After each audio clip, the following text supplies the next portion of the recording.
বিগত প্রায় 6 মাস ধরে আমরা যে আরজিকর আন্দোলনের সঙ্গে যুক্ত, আমরা সেই হতভাগ্য মা বাবা। আমাদের একমাত্র সন্তানকে গত বছর 9 আগস্ট হারিয়ে ফেলেছি আমরা। হারিয়েছি তার সমস্ত স্বপ্ন, তার সমস্ত পরিশ্রম করার সমস্ত কিছু। 9 ফেব্রুয়ারি আমাদের মেয়ের জন্মদিন। ওই দিন আমরা সমস্ত শোক ভুলে তার বিচার না পাওয়ার 6 মাস প্রতিবাদে রাস্তায় থাকব।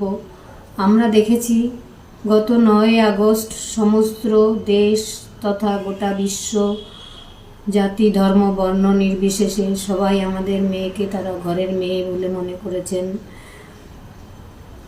তারা এই 9 ফেব্রুয়ারি প্রতিবাদে রাস্তায় থাকবেন, এটা আমাদের তরফ থেকে বিশেষ অনুরোধ থাকবে আমাদের বৃহত্তর পরিবারের কাছে। আমাদের মেয়ে MBBS পড়া শুরু করার পর থেকে তার জন্মদিন পালন হতো তার কলেজে। তারপর পাশ করার পর তার কর্মস্থল নার্সিংহোম বা মাতৃসদন বা চেম্বারে।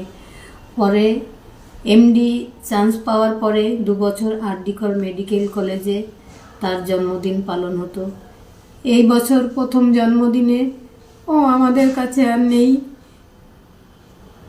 আমরা চাইব 9 ফেব্রুয়ারি সমস্ত সরকারি বেসরকারি মেডিকেল কলেজ, নার্সিংহোম এবং সমস্ত হেলথ ডিপার্টমেন্ট তার বিচার না পাওয়ার 6 মাসের প্রতিবাদের আলো জ্বালাক।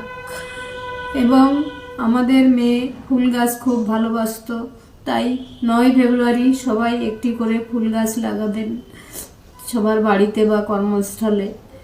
আমরা ভেঙে পড়ব না, হতাশ হব না এবং শেষ রক্তবিন্দু দিয়ে লড়াই করব মেয়ের বিচার ছিনিয়ে আনার জন্য, যতদিন না বিচার পাব।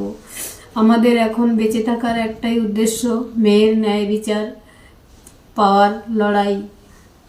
আমাদের সাথে আমাদের এই বৃহত্তর পরিবার সবাই সমস্ত আন্দোলনে উপস্থিত থাকবেন, এটুকুই অনুরোধ এই শোকাহত সর্বহারা মা বাবার।